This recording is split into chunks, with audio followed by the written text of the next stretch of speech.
November 3rd, 1942. A cobblestone alley in Copenhagen, 2 hours past curfew. The air smells of coal smoke and the Baltic Sea. A man in a Gestapo officer's uniform walks alone, boots echoing off brick walls slick with November rain. He doesn't hear the footsteps behind him. He doesn't hear the metallic click of a bolt being drawn back. He certainly doesn't hear the shot. Just a soft thump, quieter than a book dropping on a table. The officer crumples. The resistance fighter, a Danish shipyard worker named Erik, slips a crude-looking metal tube back under his coat. It resembles an industrial fitting more than a firearm. By morning, the Gestapo will find their man with a single .32 caliber hole behind his ear, and no witnesses, no sound, no evidence. Just silence and terror. That pipe was the Welrod, and it was about to become the most feared assassination weapon in occupied Europe. To understand why this ugly piece of engineering mattered, you need to understand Britain's problem in 1941. The Special Operations Executive, Churchill's secret army of saboteurs and assassins, had been dropping agents into Nazi-occupied territory for months.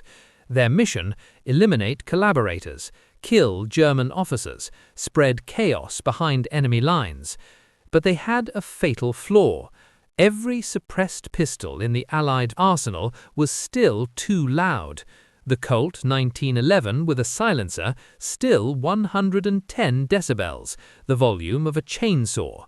The German Walther P38 with suppressor, 105 decibels. Quiet enough for a Hollywood movie, loud enough to wake an entire apartment block. SOE agents were getting caught. Executions were public. Reprisals were brutal. Churchill's order was simple: build a gun that kills in absolute silence, or stop sending people to die.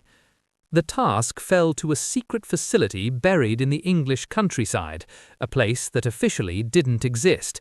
Station 9, Welwyn, a collection of Nissen huts and workshops where engineers built exploding rats, collapsible motorcycles, and booby-trapped coal. The men tasked with creating the silent killer were civilian engineers, toolmakers, gunsmiths, tinkerers who'd never designed a weapon before the war. They had 8 weeks and a brief that read like science fiction: a pistol that makes no more noise than closing a car door. The lead designer, Major Hugh Reeves, understood something fundamental. You can't silence a gunshot. Physics won't allow it. A bullet breaking the sound barrier creates a supersonic crack. Nothing stops that. Standard ammunition traveled at 1,150 feet per second. Anything over 1,125 feet per second breaks the sound barrier. So Reeves made the first radical choice: custom subsonic rounds. The .32 ACP cartridge loaded light. Velocity 950 feet per second. No sonic boom. Just the mechanical sound of expanding gas to eliminate. But that's where every other silencer failed. Traditional silencers used expansion chambers. The gas dispersed into a can, slowing down before exiting. It reduced noise, but not enough. Reeves needed something revolutionary. He found it in industrial ventilation, specifically baffle stacks used in factory exhausts to slow airflow. He designed a series of 13 rubber wipes, discs with small holes, stacked inside a steel tube. When the bullet punched through each wipe, the expanding gas was forced to slow, diffuse, cool. By the time it exited, the pressure was negligible. The sound, 73 decibels, the volume of a closing car door, a cough, background noise. The weapon itself looked like something assembled in a plumber's workshop. No wooden grips, no polished steel, just a rough cylinder, knurled for grip, with a simple bolt-action mechanism. Single shot, manual operation. You fired, then manually rotated and pulled back the bolt to eject the spent casing and chamber the next round. It was slow, it was crude, it was brilliant, because manual bolt action meant no semi-automatic slide slamming back, no metal-on-metal clatter, total mechanical silence. The magazine held 6 rounds in the grip. The suppressor made up 2/3 of the weapon's 13-inch length. Fully loaded, it weighed just over 2 pounds. You could carry it in a coat pocket, disguised as a bicycle pump or a torch. British agents were issued the weapon with one instruction: within arm's reach only. This wasn't a marksman's tool. This was an executioner's instrument. And this is where the story gets darker. If you're finding this forgotten chapter of wartime engineering as gripping as I am, drop a comment below. What World War II weapon do you think changed unconventional warfare the most? And hit that like button. It helps YouTube share these untold stories with more history enthusiasts like you. By June 1943, Welrods were in the hands of SOE agents across France, Denmark, Norway, and the Netherlands. The French resistance called it Le Tube. The Danes called it Dødsstille, deathly quiet. The weapon's first major test came during Operation Anthropoid, the assassination of Reinhard Heydrich. Though Heydrich was ultimately killed with grenades and a Sten gun in a dramatic ambush, resistance cells learned a critical lesson. Loud operations brought reprisals. Silent operations brought paranoia. The Welrod's true battlefield was the shadows. A German officer found dead in his mistress's apartment in Lyon. No sound, no witnesses. A Gestapo informant discovered in a Prague boarding house with a single wound behind the ear. The landlord heard nothing. A Vichy collaborator slumped in a Marseille cafe bathroom. Other patrons didn't even look up. The weapon created a new kind of psychological warfare. Nazi officers in occupied cities began to understand they could be killed anywhere, anytime, in complete silence. No guards could protect them. No amount of vigilance mattered. A resistance fighter could be standing next to you on a train platform, and you'd never know until the bullet was already in your skull. The Germans were terrified. Gestapo reports from 1943 described the Welrod as Britisches Geistgewehr, the British ghost gun. They knew what it looked like. Captured examples reached Berlin by late 1942, but that knowledge didn't help. The weapon left almost no ballistic evidence. The subsonic rounds didn't have enough energy to over-penetrate, so they stayed in the body. No exit wound, no bullet lodged in walls for forensic teams to recover. Clean kills, surgical eliminations. Compared to its rivals, the Welrod was devastatingly superior for close-quarters assassination. The American OSS used the high-standard HDM, a .22 pistol with an integrated suppressor.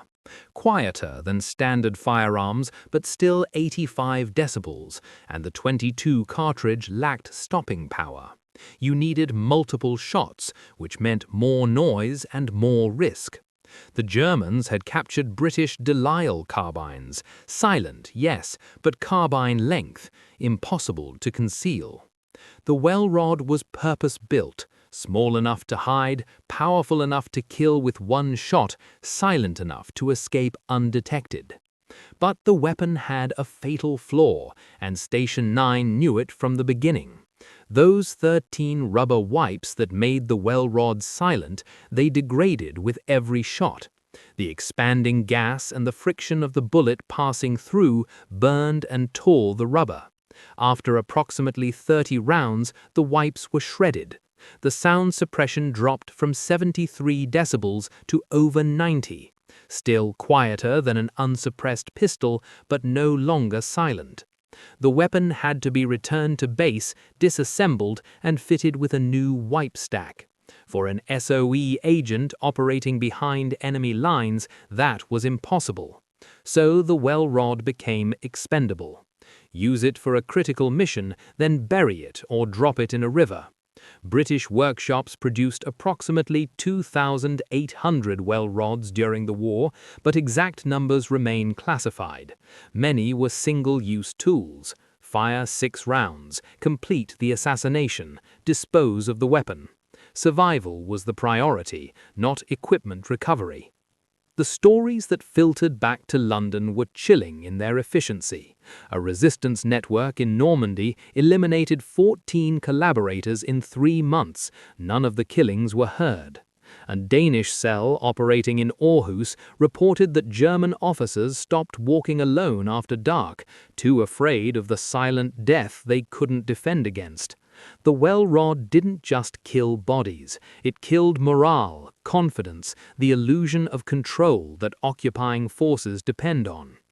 After the war, the Welrod disappeared into the classified archives. Unlike the Sten gun or the Lee Enfield rifle, it received no public recognition. No films featured it. The weapon was too effective, too dangerous to publicize. Britain's intelligence services continued using the Welrod and its successor, the Welrod Mark II, well into the 1960s. Captured examples appeared in Malaya, Kenya, Northern Ireland. Anywhere the British needed silent elimination, the ghost gun followed. Major Hugh Reeves never received public recognition for his design. He returned to civilian life, worked as an industrial engineer in Birmingham, and died in 1977. His obituary mentioned his wartime service at Station 9 in a single sentence: no details, no honors. The Official Secrets Act ensured his legacy remained buried for decades. It wasn't until the 1990s, when SOE records were partially declassified, that historians began piecing together the story of the weapon that killed in silence. The Welrod's influence outlived its creators. Modern suppressed pistols, used by special forces from the US Navy SEALs to the British SAS, still employ wipe technology for ultra-quiet operations. The subsonic ammunition principles pioneered at Station 9 are now standard in covert firearms.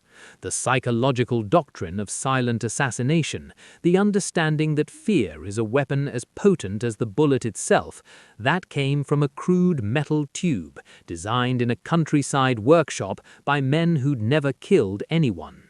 Wars are won with tanks and bombers, with artillery barrages and naval invasions.